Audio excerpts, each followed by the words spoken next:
الحمد للہ رب العالمین والصلاة والسلام علی خاتم الانبیاء والمرسلین اما بعد عن ابن عمر رضی اللہ تعالی عنہما قال قال رسول اللہ صلی اللہ علیہ وسلم الظلم ظلمات یوم القیامہ۔ آپ کے سامنے صحیح بخاری کی حدیث پڑھی گئی۔ اس حدیث کے راوی حضرت عبداللہ بن عمر رضی اللہ تعالی عنہما ہیں۔ رسول اللہ صلی اللہ علیہ وسلم نے فرمایا، ظلم قیامت کے دن تاریکیوں کی شکل میں آئے گا۔ ظلم قیامت کے دن اندھیروں کی شکل میں آئے گا۔ ظالم قیامت کے روز اندھیروں میں ہوگا، تاریکیوں میں ہوگا، نور سے، روشنی سے محروم ہو جائے گا۔ حدیث قدسی میں اللہ تبارک و تعالیٰ نے ارشاد فرمایا، یا عبادی انی حرمت الظلم علی نفسی وجعلتہ بینکم محرما فلا تظالموا۔ اے میرے بندو، میں نے ظلم کو اپنے اوپر حرام کر لیا ہے، لہذا تم بھی آپس میں ایک دوسرے پر ظلم نہ کرو۔ تم پر بھی میں نے ظلم کو حرام کر دیا، اپنے آپ پر بھی میں نے ظلم کو حرام کر لیا ہے، لہذا تم آپس میں ایک دوسرے پر ظلم و زیادتی نہ کرو۔ ظلم کسے کہتے ہیں؟ ناحق کسی کی جان پہ حملہ کرنا، ناحق کسی کو مارنا، ناحق کسی کو ڈانٹنا، ناحق کسی کا نقصان کرنا، ناحق کسی کو ڈرانا، ناحق کسی کو دھمکانا، کسی کی زندگی کے سکون کے ساتھ کھیلنا، کھلواڑ کرنا، کسی کا مال ہڑپ کرنا، کسی کا مال دبانا، کسی کی عزت و آبرو پہ حملہ کرنا۔ ظلم کی کئی صورتیں ہیں، کسی صورت ظلم اسلام میں جائز نہیں ہے۔ ایسا نہیں کہ مسلمان پر ظلم کرے تو ظلم ہے، غیر مسلم پر جائز ہے، ہرگز نہیں۔ ظلم ظلم ہے، چاہے مسلمان پہ کرو چاہے غیر مسلم پہ کرو۔ انسان تو انسان، کائنات کے بے زبان جانوروں پر بھی ظلم کو اللہ نے حرام کر دیا ہے۔ کسی چونٹی پر ناحق ظلم نہیں کر سکتے، کسی بکری پر ناحق ظلم نہیں کر سکتے، کسی اونٹ پر ناحق ظلم نہیں کر سکتے، کسی مخلوق پہ۔ وہ مشہور حدیث ہم بار بار سنتے ہیں کہ ایک سینگ والی بکری دوسری بے سینگ بکری کو دنیا میں مار دی تو قیامت کے دن اللہ تعالیٰ ان دونوں بکریوں کو لائے گا۔ دنیا میں جس کو سینگ تھے اس کو بے سینگ کر دے گا، دنیا میں جسے سینگ نہیں تھے اس کو وہاں سینگ دے گا اور کہے گا دنیا کا بدلہ یہاں لے لے۔ حالانکہ جزا و سزا کا قانون یہ انسان و جنات کے لیے، جانوروں کے لیے نہیں، لیکن جب ظلم کی بات آتی ہے تو یہ قانون بدل جاتا ہے۔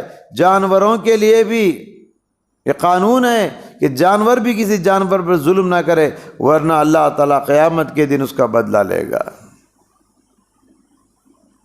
ایک مرتبہ اللہ کے نبی صلی اللہ علیہ وسلم کسی باغ میں تشریف لے گئے۔ اللہ کے نبی پیغمبر تھے، رحمت للعالمین تھے، جانور بھی پہچانتے تھے آپ کو۔ ادھر سے ایک اونٹ آ گیا اور اب نبی کریم صلی اللہ علیہ وسلم کے سامنے آ کے کھڑے ہو کے رونے لگا۔ اس کے آنکھوں سے پانی زار و قطار بہہ رہے ہیں۔ پیارے نبی بصارت سے بڑھ کر بصیرت سے دیکھتے تھے۔ پیارے نبی آپ کی نگاہیں دور تک دیکھتی اور پہچانتی تھی۔ پیارے نبی صلی اللہ علیہ وسلم نے اس بے زبان جانور کے شکوے کو سمجھ گئے، اس پر کسی نے ظلم کیا ہے۔ یہ اونٹ میرے پاس آ کے رو رہا ہے، شکایت کر رہا ہے، گرچہ کہ زبان نہیں لیکن روتے ہوئے اس نے شکایت کیا۔ پیارے نبی نے فرمایا اس اونٹ کا مالک کون ہے جی، بلاؤ۔ اس کا مالک لایا گیا۔ پیارے نبی نے اس کو دیکھ کر فرمایا الا تتق اللہ فی ہذہ البہیمہ، کیا یہ تم اللہ سے ڈرتے نہیں اس بے زبان جانور کے بارے میں؟ انہ شکا الی انک تجیعہ وتتعبہ، اس بے زبان جانور نے، اونٹ نے آج مجھ سے شکایت کی، کمپلینٹ کی تمہاری کہ تم اسے کھلاتے نہیں ہو اور تم اس کو بوجھ ڈال کے خوب تھکاتے ہو، اس کو استعمال کرتے ہو مگر اس کا خیال نہیں کرتے ہو، اسے کھلاتے نہیں ہو، پلاتے نہیں ہو، بلکہ بوجھ زیادہ ڈال کے اس کی پیٹھ پہ اس کو تھکا دیتے ہو۔ یہ ظلم کر رہے ہو تم، اللہ سے ڈرنا چاہیے تم کو۔ تو اس طریقے سے بے زبان جانوروں پر بھی اسلام ظلم و زیادتی کو حرام کرتا ہے۔ تو مجھے بتائیے ایک مسلمان پہ ہو یا غیر مسلم پہ ہو کیسے ظلم کر سکتا ہے؟ اسلام ظلم کی ہر صورت کو حرام کر دیا۔ نہ کسی کی جان پہ آپ ظلم کر سکتے، نہ کسی کے مال پہ آپ ظلم کر سکتے، نہ کسی عزت و آبرو سے کھلواڑ کر کے اس پہ ظلم کر سکتے۔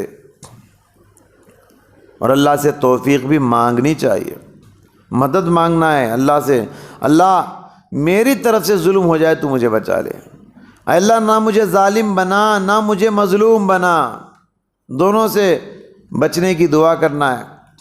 گھر سے باہر نکلتے وقت جو دعائیں اللہ کے نبی پڑھتے تھے، بطور خاص ایک دعا یہ بھی ہے اللہم انی اعوذ بک ان اذل او اذل او اضل او اضل او اظلم او اظلم او اجہل او یجہل علی۔ اس میں ایک لفظ ہے کہا او اظلم او اظلم، اے اللہ میں کسی پر ظلم کروں مجھے بچا لے، یا کوئی مجھ پر ظلم کرے اس سے بھی مجھے بچا لے۔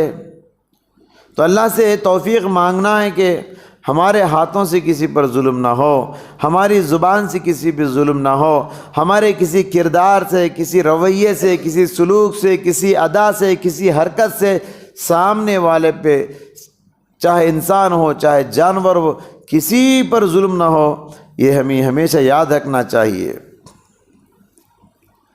ظلم کرنے والا آدمی عام طور پہ طاقتور ہوتا ہے، یا تو عہدیدار ہوتا ہے، یا تو ذمہ دار ہوتا ہے، یا تو دولت مند ہوتا ہے، یا تو جسمانی طاقت ہوتی ہے، یا تو مین پاور ہوتا ہے، یا تو کرسی کا پاور ہوتا ہے۔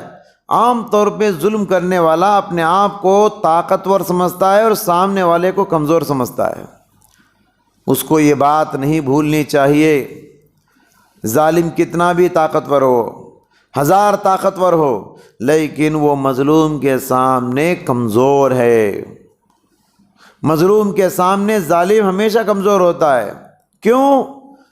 اس لیے کہ مظلوم کے پاس آہ کی شکل میں اور بددعا کی شکل میں ایک ایسی طاقت ہوتی ہے جو آن کی آن میں ظالم کو برباد کر دیتی ہے، ظالم کے زندگی کا سکون کو غارت کر دیتی ہے، ظالم کو آخرت سے پہلے دنیا ہی میں جلا کے خاکستر کر دیتی ہے۔